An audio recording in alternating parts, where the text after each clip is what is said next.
what I think is pretty wild is, so when I was at my previous firm, we were doing a lot with AWS, Microsoft, Google Cloud, Salesforce.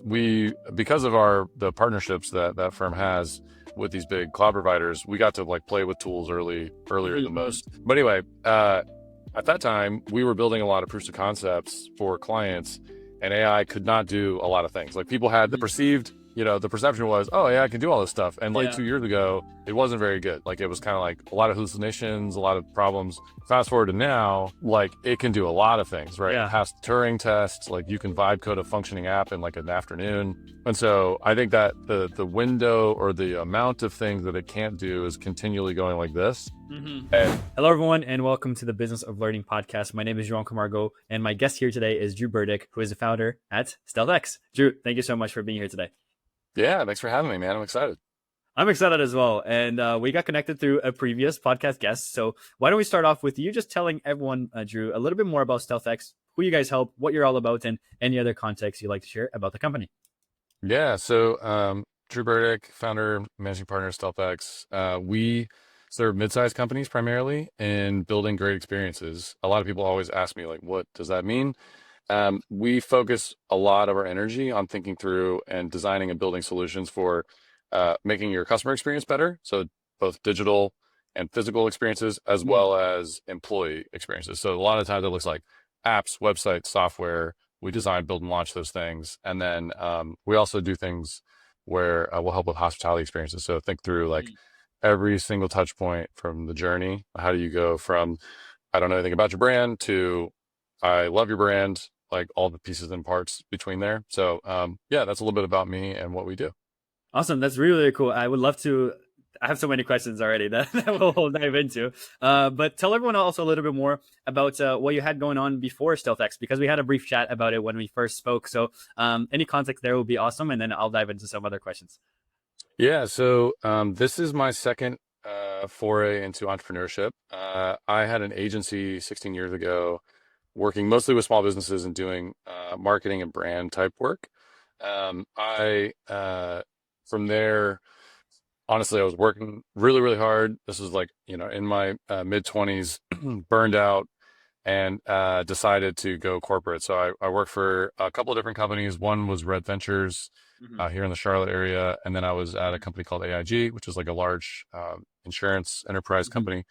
And then most recently, prior to starting StealthX, I was at a company called Slalom, which is a global consulting firm, like 40 plus markets worldwide and over 10,000 consultants. Hmm. And my job, I was hired when the beginning of the Charlotte market, and I built a practice with strategists, researchers, designers, worked with a lot of Fortune 500s on building great experiences. So essentially, this is a long time coming, kind of returning to entrepreneurship, but Yeah. also my career of doing design and strategy, kind of all culminating in the birth of a new company. So Yeah, and that's really cool because I always like hearing people's story of how they started to get this idea and these things that they were really good at already before and start to build things. Okay, actually, I want to do this for myself now and for my own. And so thank you for sharing that.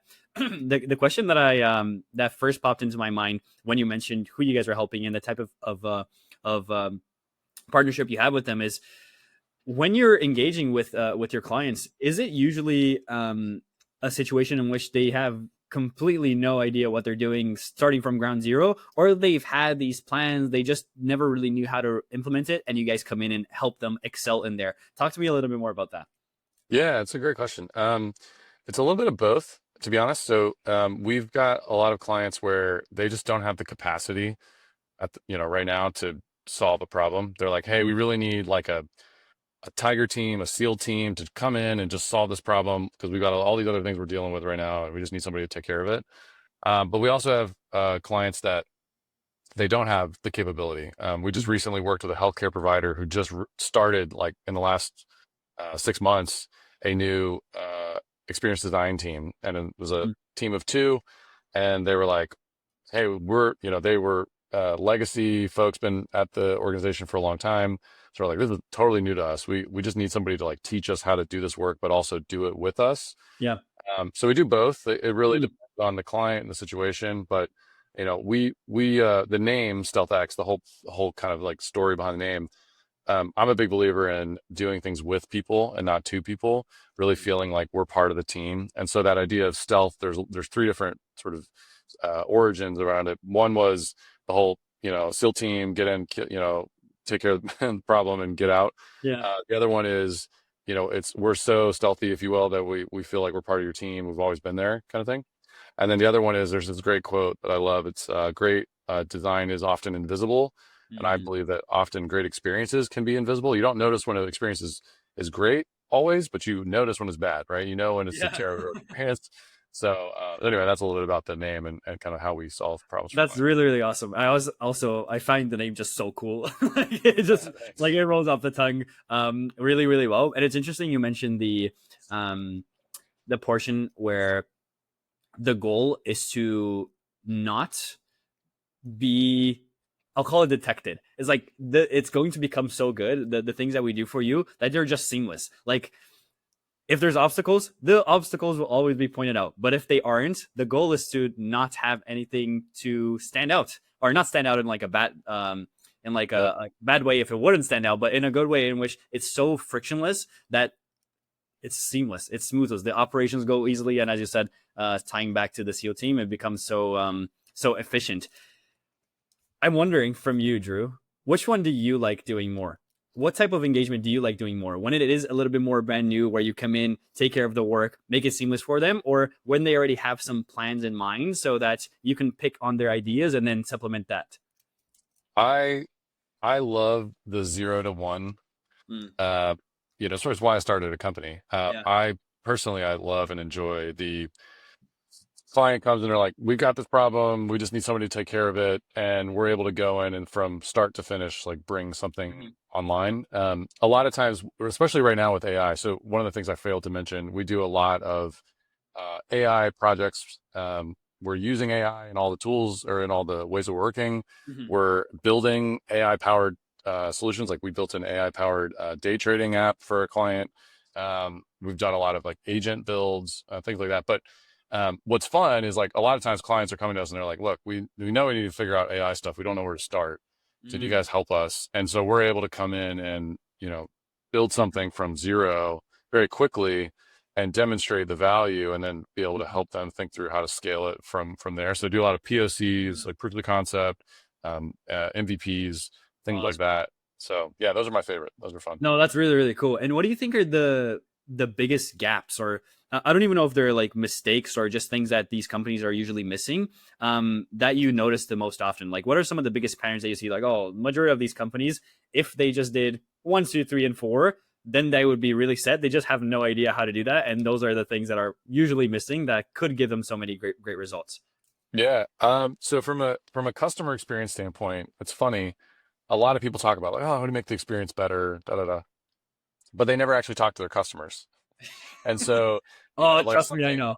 Trust me. yeah, Out of, I'm sorry to interrupt you here, but out of now close to 250 conversations I've had, you'd be surprised by the staggering percentage that does not do that. But yeah, go ahead. yeah. I agree with that. Well, no, no, yeah. It's like, I mean, many companies they forget that the people that they're serving, they should actually go talk to them and find out what do they care about, what do they need, what are their wants and desires. Yeah, go So figure. that's number one. Yeah, like talk to your customer. The other one is specifically in the realm of AI. A lot of companies like overcomplicate it. Like they're trying to think of this big crazy use case to use AI, but the funny thing is many of them aren't even doing the basics well, right? Their people are not using GPT or Claude or Copilot or Gemini, like these standard off the shelf tools. Mhm. Like before you even try to like build some crazy novel thing, like just use the basic stuff first, Yeah. and just shift the mindset of how people are working. Mhm. Those are the two big ones that I keep seeing over and over Mhm. again, and they're pretty simple, like low hanging fruit for Mhm. sure. Do you think it's more of like a hesitancy and ignorance in what they could do, so the barrier of entry is too high, so they're like, oh, I think it's going to be so difficult that I don't even want to take that first step. I'd rather someone else like you guys figure that out for me? Or what do you think that, yeah, why do you think that is usually what happens. Like, because so from so many conversations I've had, there's always the hesitancy to adapt, to test new things out, even if it is just GPT, just Claude, the very basic things, not a full end-to-end like workflow that is completely complex. But even the simplest things, sometimes I believe that there's such a, I'll call it again, a gap that people don't want to cross. Yeah, I think it's a lot of it's like fear, right? Like people are afraid of what they don't know. There's a really great book called Who Moved My Cheese. It's like a classic business book. I think it was written probably 15, 20 years ago, maybe more. Mhm. But like there's this really fantastic allegory in the book where um, you have two people, two mice, and every day they get up, they go in the maze, they go find some cheese, and eventually they find cheese, and then they decide, okay, like we're gonna eat the cheese and whatnot. Well, the mice, their names are Sniff and Scurry. They are always like alert and paying attention to what's going on, and the people are him and ha. And him and ha are like, well, why don't we just set up and build a house here and we'll just stay here forever, right? Well, eventually the cheese disappears and the people, him and Ha, right? They get all mad because the cheese is gone. Mm. Meanwhile, Steph and Scurry are like ready to jump into action and go find more cheese. And I think a lot of people right now are like mad that the cheese moved. Like they're mad that work is changing. They're mad that AI is disrupting everything. And rather than getting mad about it or being scared about it, what you Yeah. should do is say, lean into it, learn, because everybody's learning this stuff right Yeah. now, right? It's all like, no, anybody who tells you like, oh, I know everything, I've been doing this forever, like lying to you. It's the first It's time for like, everyone. Yeah. yeah, well, and I mean, GPT came out in November of 2022, right? So like maximum amount of time that anybody's really been playing with this stuff, unless you're the researchers who built the large language model, like Mhm. you've only been using it for like 2.5 years or whatever, right? Mm. So anyway, all that to say, like, I think a lot of people, if they just kind of lean into the fear and like Yeah. discomfort, they'll learn a lot really quickly because it really is very easy to start. Yeah, and the other option is you don't adapt and you get left behind. So, like you might as Yeah, well stop complaining exactly. and jump into it, right? That's so interesting. Um, I'm interested to hear as well. I can see that you guys do a lot of work on the back end in AI, and I'm assuming not only for your clients but also for you guys' business internally. Do you guys also use AI externally? So when trying to acquire new businesses, new business for the company, getting more conversations, more opportunities as well, or is it more of an internal thing as of right now? Yeah, we use tools like Apollo.io, Clay.com, Sure. Instantly.ai. They're all like um, sales enablement tools. We're We use also those as well. Yeah. using, yeah, we're playing with a lot of tools, honestly. So Gumloop and you mentioned NAN, so we've been playing with building automations. We've got a few agents that we've built and we're kind of experimenting with. I think that personally, I'm a big believer in as things get faster and easier, as AI consumes everything. We've actually biased towards not doing like AI outbound or Mm. AI kind of like LinkedIn messages and stuff because Sure. I feel like everybody's doing that right now, or like a lot of people are, and so you end up falling into the like the noise, right? Like you Yeah. just get Yeah. ignored. So we're spending more energy on um, personal relationship building, Wow. and it's kind of like it's funny because we're the AI folks, like we're doing all Yeah. these Yeah. AI things, but we're also very aware of the fact that personal relationships are the thing that will supersede everything else as Yeah. AI consumes all of the technology. Oh man, yeah, I agree with that as well. And it's so interesting. I have two things to say to that. One is the volume of outreach that comes to me, and I'm assuming so many other people as well, you included, that is just AI. And you can tell, like, it's like when you see the text and there's some words or some type of punctuation, you're like, like it's easily Yeah. discoverable. Yeah. But one thing that we've actually implemented for us and some of our clients too is if you send a voice note to people, the likelihood of you getting a positive response, not even just a normal response of people saying like "get out of my face," is actually 3x. So just from having these small, as you said, very personable, very real ways of reaching out to people in a real valuable way can 3x your results. So go figure, amazing. And then the other thing that I wanted to say is one of the first few guests that I had on was a gentleman called Qasim Aslam. Are you familiar with Hmm. who he is or no? No, not So familiar. yeah, so he from his I guess from his knowledge. He built the biggest Google Ads agency in the world, exited that company, is done another exit as well. So very established entrepreneur. But one of the things that we talked about in our conversation is AI is such this amazing booming thing that everybody is like mindlessly steering into this accident that is AI. But the question really to ask ourselves sometimes is, what can't AI do? And then lean into that, because the relationships, the conversations, these things are the sometimes the places where we get the most valuable. And it sounds like you guys are doing that as well. Yeah. I mean, I like the what AI can't do because it's a different way of framing the problem, you know? What I think is pretty wild is so when I was at my previous firm, we were doing a lot with AWS, Microsoft, Google Cloud, Salesforce, and we, because of the partnerships that that firm has with these big cloud providers, we got to like play with tools earlier than Mm-hmm. most. But anyway, at that time, we were building a lot of proofs of concepts for clients, and AI could not do a lot of things. Like people had the perceived, the perception was, oh, AI can do all this stuff. And like Yeah. 2 years ago, it wasn't very good. Like it was kind of like a lot of hallucinations, a lot of problems. Fast forward to now, like it can do a lot of things, right? It Yeah. passed the Turing test. Like you can vibe code a functioning app in like an afternoon. Um, and so I think that the window or the amount of things that it can't do is continually going like this. Mm-hmm. Mm-hmm. And so it's pretty wild because, like, just to give a real world example, we were Sure. talking with a client about a month ago, and they were like, "Hey, they do 3D modeling as part of their Mm-hmm. business," and they were like, "Hey, we want to see, like, can AI do 3D modeling for us?" And we're like, "Well, you could build a custom solution, and you're gonna spend a lot of time and money doing that. But honestly, I would wait for like 6 months, and you'll probably be able to do, like, don't spend the money to build that. Like, you're Yeah. gonna basically be able to do it off the shelf in like at the end of the year." That's so So funny because it's so true. yeah. Well, it's like, I think a lot of companies right now, they're like, "Oh, I'm gonna work," like they actually don't realize that AI can do a lot of these things off the shelf. Mm-hmm. And so then they're like, "We're gonna go build this thing." Yeah. And then 3 6 months later, it's like, "Oh, there's just a tool that I can pay $10 a month for, and it Yeah. does." Yeah. Yeah. It's so crazy. Did you see the video comparing when AI first became a thing? It was like, I think it was also like early 2022, maybe or late 2022 as well, where it was the video of Will Smith eating spaghetti. And then Yeah, now with VO3, and that comparison, did you see that one?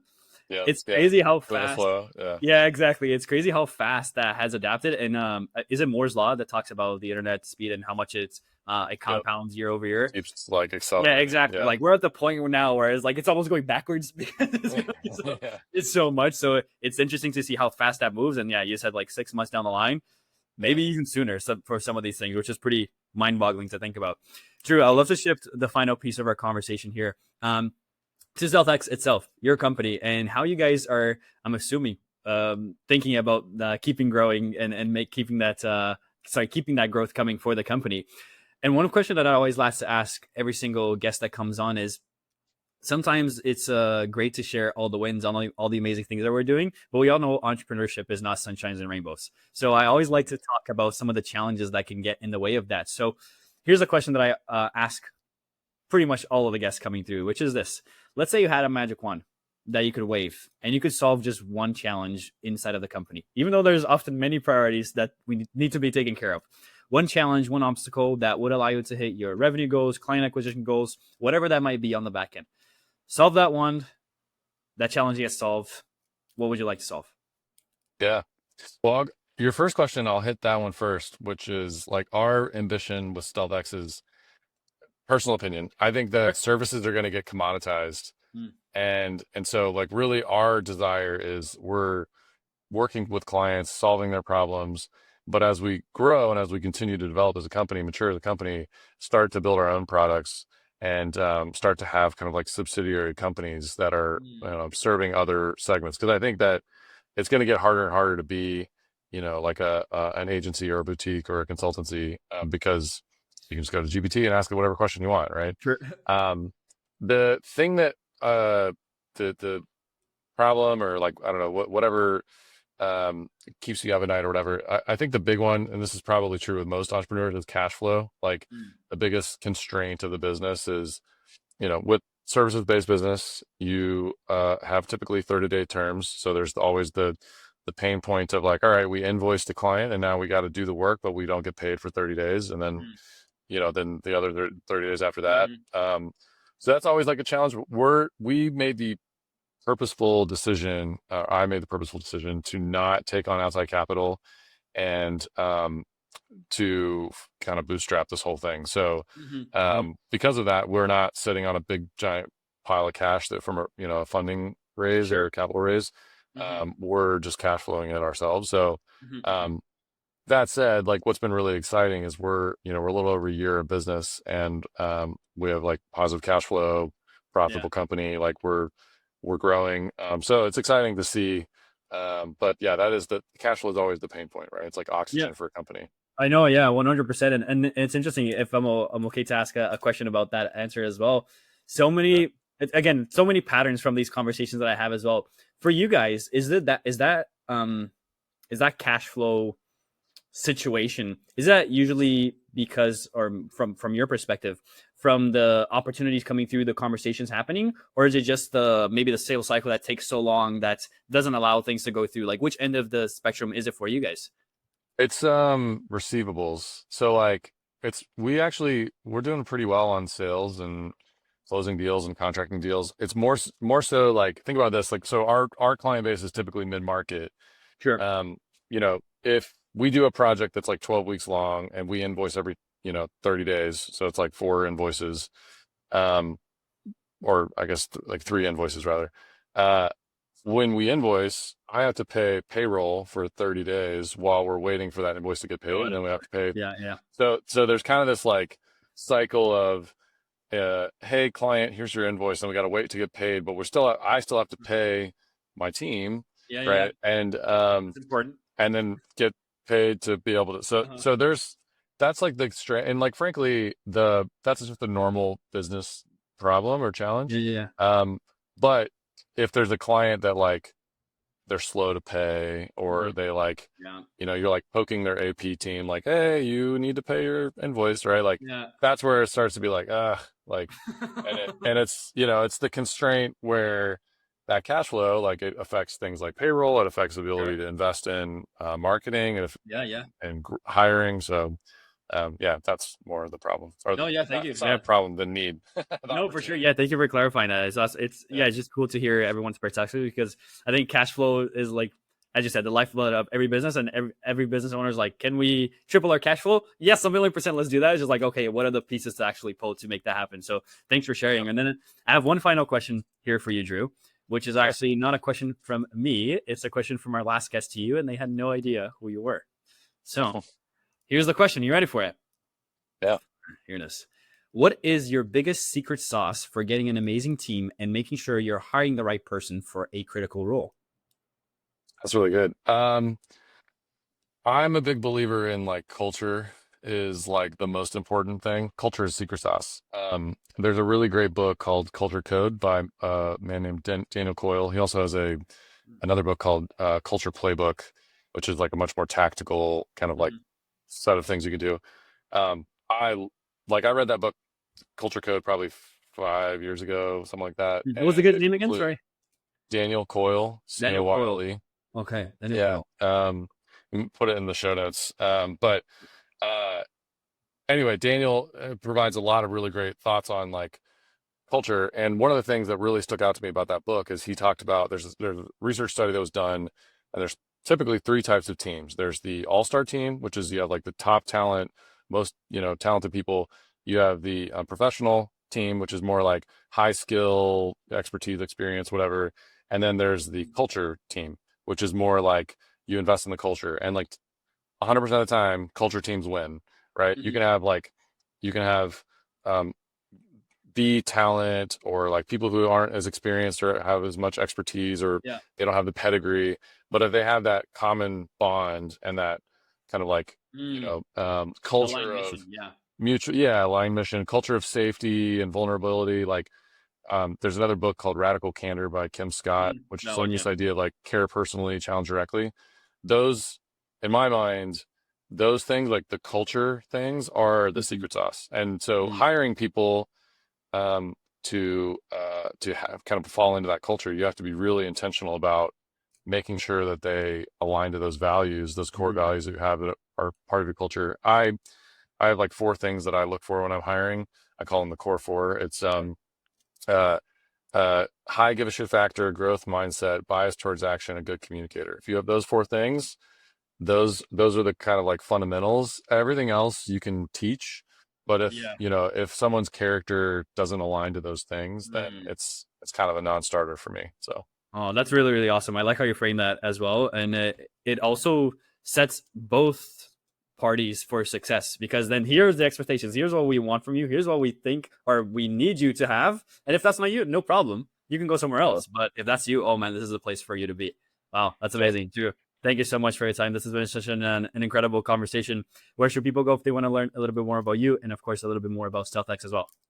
Yeah, you can look me up online. I post a lot on LinkedIn, drewburdick.com. I have a weekly newsletter, weekly podcast. But then also you can look up StealthX at stealthx.co, and you can find a lot of different resources there. We have a free North Star AI North Star playbook. We have like content we put out regularly, so would love to see you. Feel free to reach out anytime.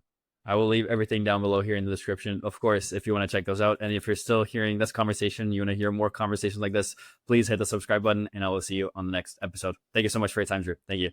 Yeah, appreciate it.